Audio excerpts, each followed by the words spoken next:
Hello there. My name is sometimes Heather and I play Elder Scrolls Online. Last time, I took my Ice Warden to the Internet Archive to see if I've made her build better or worse, and today I'd like to show you her improved madness in more detail. Leanna is a Breton Warden. I have all of our attribute points on Magicka, and we are working under the Lover boon to maximize physical and spell penetration. We are a stage 4 vampire, but you don't need to be. I was kinda hoping this one would work for easy and casual group content, and in those, you might want to avoid vampirism if possible. Let's start with champion points. In Warfare, my active stars are Fighting Finesse, Biting Aura, Thaumaturge and Untamed Aggression. In Fitness, I have Siphoning Spells, Rejuvenation, Fortified and Boundless Vitality. Craft stars serve to make playing more fun, so do choose your own favorites here. I have given Leanna 2 staff weapons. Let's start with our backup weapon, which is a Restoration Staff. First, we have Degeneration. This deals a set amount of magic damage on a single enemy and also grants Leanna Major Brutality and Sorcery, which boost weapon and spell damage. This is an easy way to make your Magicka characters more efficient in combat. Next, we have Gripping Shards.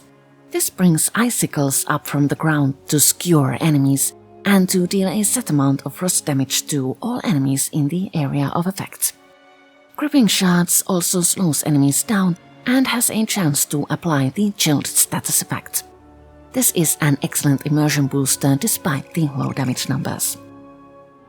Moving on, we have Leeching Vines. This wraps either Leanna or the ally with the lowest health in a loving embrace of vines and heals the target each time they take damage. The vines also apply minor lifesteal to enemies who damage the target. The lifesteal heals both Leanna and her allies every time damage is dealt. This one is actually a bit clunky to use, and I might change it for another overtime heal. Then we find Ice Fortress.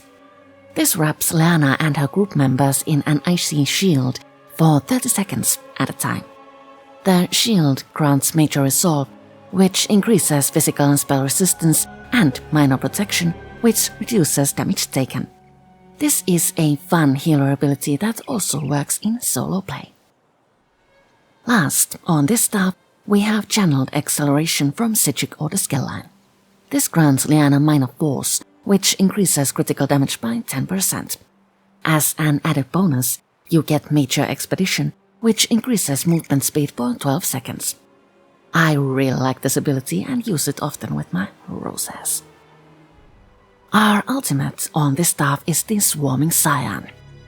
I like to roleplay as a vampire, and though I choose to use a more efficient ultimate in group content, I do rely on this one when venturing out solo. Our main weapon is a Lightning Staff. First, we have Force Pulse, our reliable spammer. This hits a single enemy with all sorts of damage. If enemies around are afflicted with a status effect, they take a set amount of magic damage. This is a super fun spammer, but it is deadlier if you make certain enemies are, in fact, under some sort of a status effect, such as lifesteal from our first Scribed ability. Chilling Explosion takes a bit of time to cast, so I like to open with that. This deals both instant and overtime damage to all enemies it touches, and also applies minor lifesteal on them. The effects last for 20 seconds at a time, so this is a once-in-a-combat type of ability, unless of course you're face to face with a world boss on your own. Up next is our heal, Budding Seeds. This summons a field of flowers to the battlefield for 6 seconds at a time. While the flowers blossom, Leanna and her friends are healed for a set amount every second. Budding Seeds also comes with a synergy. By activating the Harvest synergy, you can cause allies to heal even more. I really like this healing ability, but I haven't yet used it in a build. This was a bit overused when Wardens first arrived, so I hesitated. Then we have Stormpulser, This blasts all enemies around with a set amount of shock damage. Stomppulsar also afflicts enemies with minor mangle, which reduces their maximum health. And the more enemies you hit, the more damage this does. I love this ability and use it often when enemies are numerous. Last, on our main weapon, we have Chilling Contingency. This draws Rune on Liana, which trigger when she uses an ability with a cost. As the runes explode, they deal a set amount of frost damage to enemies, heal allies for a set amount, and afflicts enemies with minor breach, which reduces their physical and spell resistance. Our main ultimate is Northern Storm. This kinda reminds our winters up here in Finland. Northern Storm summons an icy storm around Liana. This deals a set amount of frost damage to enemies while slowing them down. This also boosts Liana's weapon and spell damage and grants her and nearby allies major protection, which decreases damage taken. This is a wonderfully immersive hybrid ultimate. I'm so happy I chose to use it here.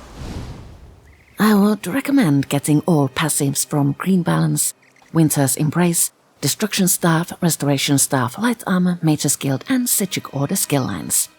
Also, racial passives are pretty much a must. I have held on to 2 of the armor sets I used last time, so I will recycle my script a little bit. Let's start from the new set, which is Macabre Vintage. This is an overland set from Westweald. Macabre Vintage adds to weapon and spell damage. With a full set on, killing an enemy will cause it to burst into a bloody mess to deal half of their maximum health's worth of damage to all enemies around. This is the perfect set for a vampire, and though it is a stamina set, it works okay for Liana. Another option is to go for Thericus Strike, which is a craftable set from Westweald. That can be made in lightweight to boost maximum magicka, which might work better in group content. For our second 5-piece set, we must venture out to Frostvault. The Icy Conjurer set adds to maximum magicka, weapon and spell damage and offensive penetration. With the whole set on, a fun perk is unlocked. Applying a minor debuff to an enemy summons an Ice Wraith to attack an enemy to deal a set amount of frost damage. This is a super fun set and many of our abilities should trigger the Ice Wraith. For our monster set, I chose Ice Heart. This drops when you slay the last enemy in Veteran Direfrost Keep.